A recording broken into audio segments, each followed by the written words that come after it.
Bonjour à tous et bienvenue dans cette présentation où nous allons voir comment déclarer nos plus ou moins-values sur actifs numériques euh, au titre de la déclaration numéro 2086. Je suis ici à la fin du processus de l'outil Walsio. Après avoir terminé mon analyse, j'ai édité mes documents et je vois donc mon rapport fiscal 2022, une moins-value de 1487 euros. Je vais donc télécharger mon document annexe de déclaration annuelle des plus-values qui va me recenser euh, les cessions imposables que j'ai effectuées avec toutes les données que je vais pouvoir reporter directement sur le site de l'administration fiscale. En parlant du site de l'administration fiscale, je vais me connecter directement à mon espace particulier. Une fois cette chose faite, je vais accéder à la déclaration en ligne.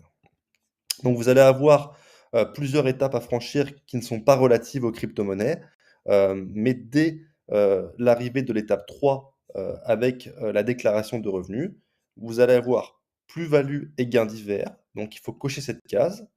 Et sur cette case, vous allez avoir déclaration des plus ou moins-values suite à cession d'actifs numériques numéro 2086. Il faut également cocher cette ligne et ensuite valider.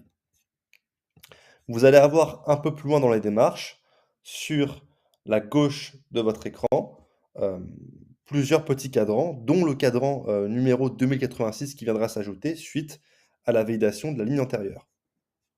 Donc là, on est bien sur la déclaration des plus ou moins-values réalisées en 2022 suite à des cessions d'actifs numériques et droits assimilés. Donc la première chose qu'ils vont nous demander, c'est le nombre d'opérations à déclarer.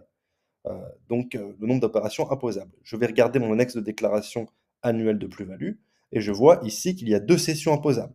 Je vais donc inscrire le numéro 2 et ensuite, la deuxième phrase, c'est la plus ou moins-value réalisée par l'intermédiaire de personnes interposées. Ce n'est pas notre cas puisqu'on a réalisé la plus ou moins-value directement. On clique sur suivant et on retrouve ici du coup les deux sessions.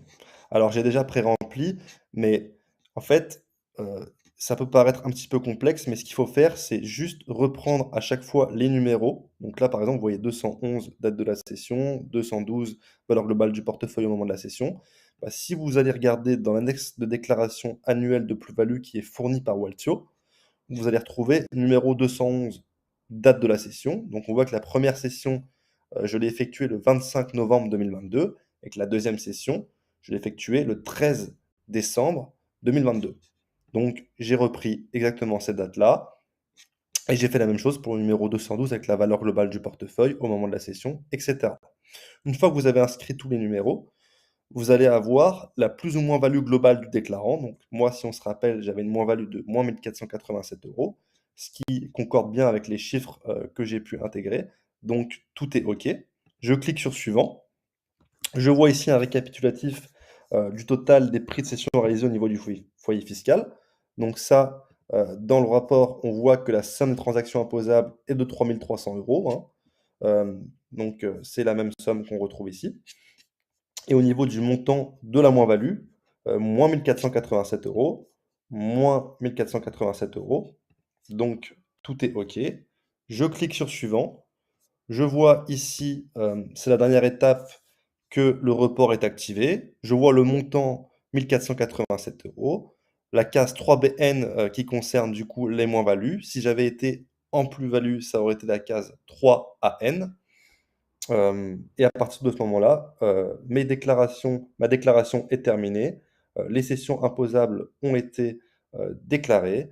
Euh, J'espère que cette vidéo vous aura aidé et je vous dis à très bientôt.